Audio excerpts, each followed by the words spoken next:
Hello friends, welcome to రుచి వంటిల్లు. ఈరోజు మనం పచ్చిమిర్చి మామిడికాయ పచ్చడి చాలా టేస్టీగా ఎలా తయారు చేసుకోవాలో చూద్దాము. ఈ పచ్చిమిర్చి మామిడికాయ పచ్చడి మనం 10 నిమిషాల్లో చాలా ఈజీగా చేసుకోవచ్చు. వేడివేడి అన్నంలో నెయ్యి వేసుకుని తింటే చాలా బాగుంటుంది. చాలా త్వరగా చేసేసుకోవచ్చు. టేస్ట్ కూడా చాలా బాగుంటుంది. సో లేట్ చేయకుండా వీడియోలోకి వెళ్ళిపోదాం.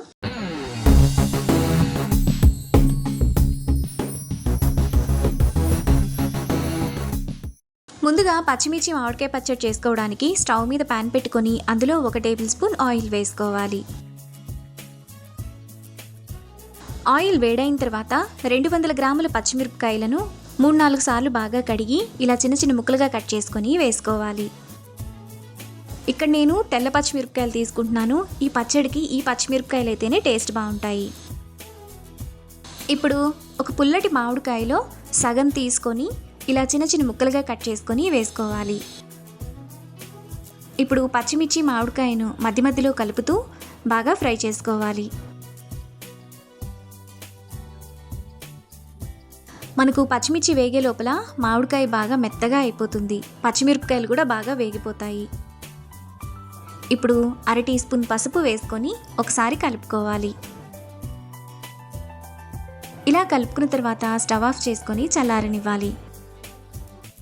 పచ్చిమిర్చి చల్లారిన తర్వాత మిక్సీ జార్లోకి వేసుకోవాలి. ఇప్పుడు 1 టీ స్పూన్ జీలకర్ర, కచ్చాపచ్చాగా దంచిన 6 వెల్లుల్లి రెబ్బలు, టేస్ట్కి తగినంత ఉప్పు వేసుకొని కొంచెం బరకగా మిక్సీ వేసుకోవాలి. పచ్చిమిర్చి మామిడికాయ పచ్చడిని ఇక్కడ చూపిస్తున్నట్టు మరీ మెత్తగా కాకుండా ఇలా బరకగా వేసుకుంటే టేస్ట్ బాగుంటుంది. ఇప్పుడు ఈ పచ్చడిని పక్కన పెట్టుకోవాలి. తరువాత స్టవ్ మీద పాన్ పెట్టుకొని అందులో 1 టేబుల్ స్పూన్ ఆయిల్ వేసుకోవాలి. ఆయిల్ వేడైన తర్వాత 1 టీ స్పూన్ తాలింపు గింజలు వేసుకొని ఫ్రై చేసుకోవాలి. ఆవాలు చిటపట్లాడిన తర్వాత 2 ఎండుమిరపకాయలు, 1 రెమ్మ కరివేపాకు వేసుకొని ఫ్రై చేసుకోవాలి.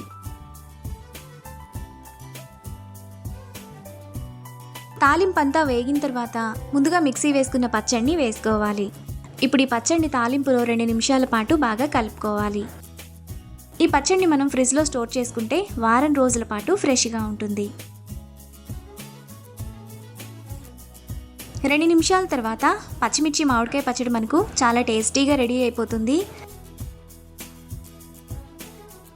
ఇప్పుడు ఈ పచ్చడిని వేడివేడి అన్నంలో నెయ్యి వేసుకొని తింటే చాలా బాగుంటుంది.